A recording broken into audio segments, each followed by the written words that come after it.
Bonjour à tous. Après vous avoir parlé de ma grossesse, j'avais envie de partager avec vous quelque chose d'un peu plus léger, mais tout aussi important à mes yeux. Aujourd'hui, je vous présente les livres, les habits et les petits outils qui m'ont aidé à vivre ma grossesse plus sereinement. Que vous soyez future maman, compagnon ou simplement curieux, j'espère que cela pourra vous inspirer et vous rassurer. Alors on commence avec les livres.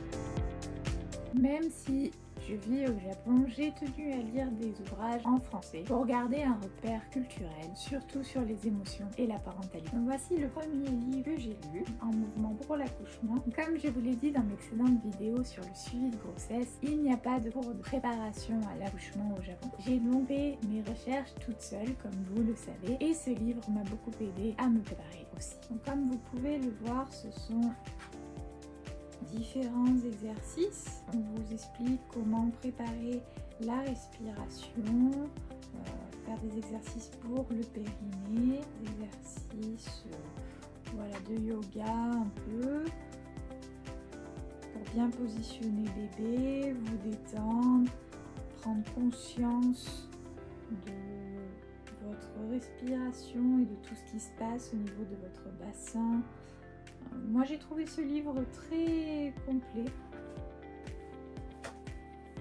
J'ai beaucoup aimé la manière dont il est présenté. Les explications d'exercices sont plutôt simples à comprendre. Donc c'est un livre que je recommande si vous voulez préparer votre accouchement. Si vous êtes en France, vous avez les cours de préparation, mais ça peut toujours être bien aussi d'avoir un livre chez vous pour pouvoir travailler aussi à la maison. Voici le deuxième livre que j'ai lu. Je suis toujours d'ailleurs en train de le lire puisque on est de la naissance au premier pas sur ce guide complet. Donc, vous avez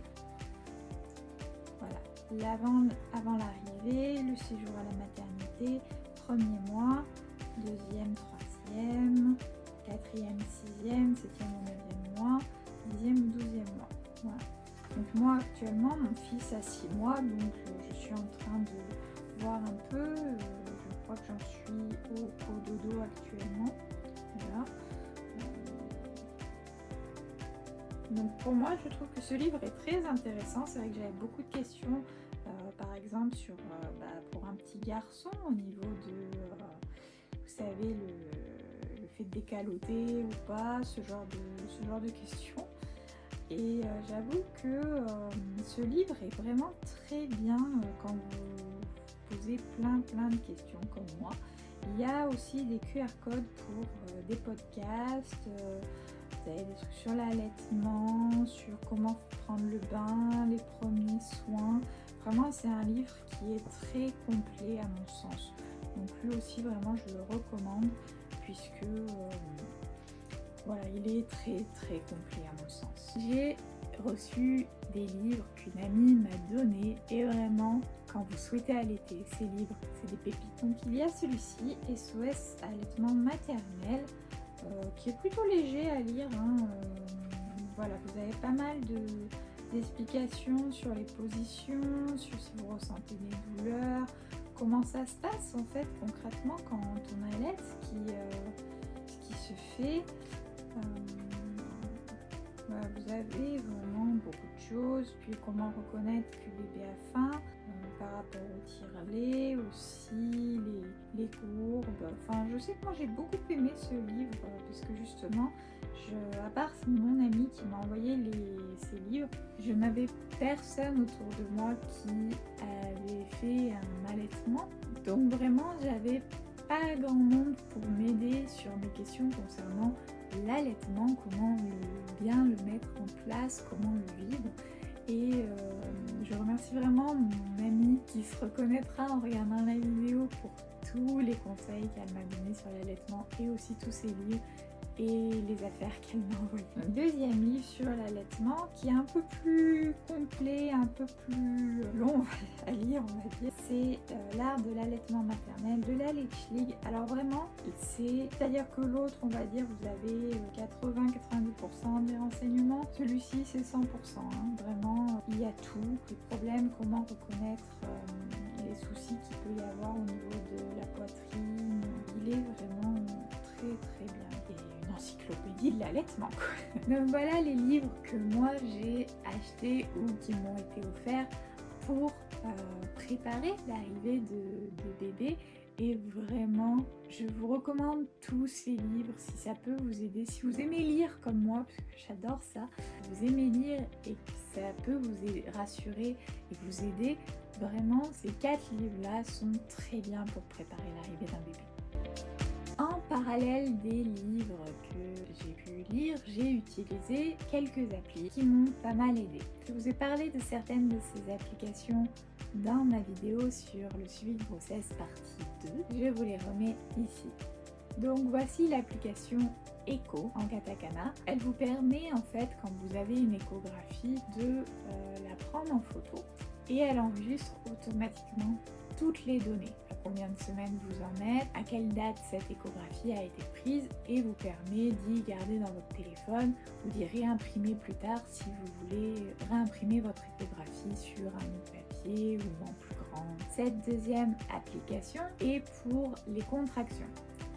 Quand vous les ressentez, vous devez y enregistrer, chronométrer, ainsi c'est plus pratique quand vous appelez l'hôpital et qu'ils vous demandent vous avez une contraction tous les combien. Vous pouvez aussi envoyer un lien à, par exemple, votre mari ou quelqu'un de proche qui peut venir rapidement. Cette personne recevra une notification quand vous enregistrez vos contractions et comprendra que le moment est venu. Aussi, j'ai trouvé un soutien dans des ressources un peu moins classiques.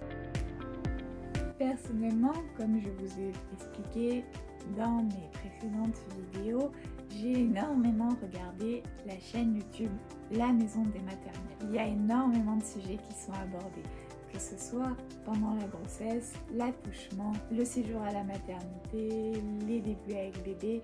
Vous avez vraiment plein de sujets qui sont abordés et je trouve que c'est vraiment très intéressant. Je vous recommande pour tous les futurs parents cette chaîne. Après, pour moi, j'ai acheté aussi ce carnet. Alors je l'ai acheté un petit peu tardivement malheureusement, donc je ne l'ai pas complété, mais voilà. Vous avez, donc quand vous avez découvert que vous étiez enceinte, où est-ce que vous étiez, qu'est-ce que vous avez ressenti, ce que vous ressentez du fait d'être enceinte, ce qui vous excite le plus, pourquoi vous êtes le plus stressé, la première personne à qui vous l'avez dit, les réactions,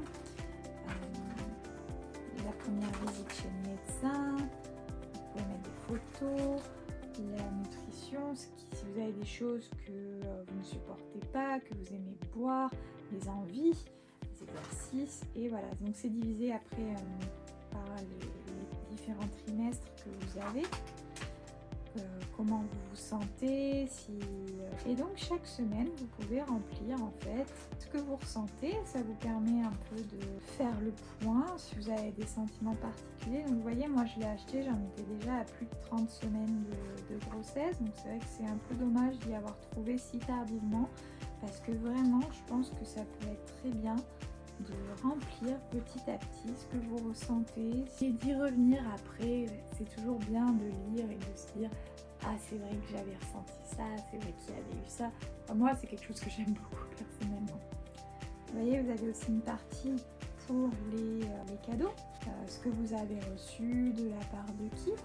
Si vous avez fait une baby moon, maternity photoshop, les noms pour bébé, si vous avez décidé, la chambre, si vous avez tout ce qu'il vous faut pour bébé, voilà. Donc vraiment, je trouve ça très bien. Vous avez une petite pochette à la fin si vous voulez mettre quelque chose.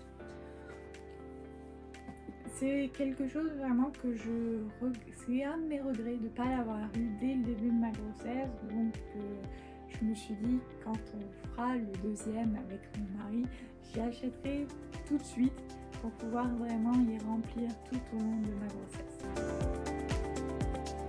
Voilà pour mes outils du quotidien qui m'ont aidé à préparer l'arrivée de mon bébé et m'ont permis de vivre aussi un petit peu mieux ma grossesse. J'espère que cette vidéo vous a plu et pourra être utile à de futurs parents, que vous soyez ici au Japon ou en France ou même ailleurs. Si vous avez aussi un livre, une appli ou même une astuce à partager, laissez-le moi en commentaire, je serai ravie de découvrir vos idées. Et si la vidéo vous a plu, abonnez-vous, likez et n'hésitez pas à partager. Et on se retrouve très bientôt pour une nouvelle vidéo. sur l'accouchement au Japon. Ciao, ciao!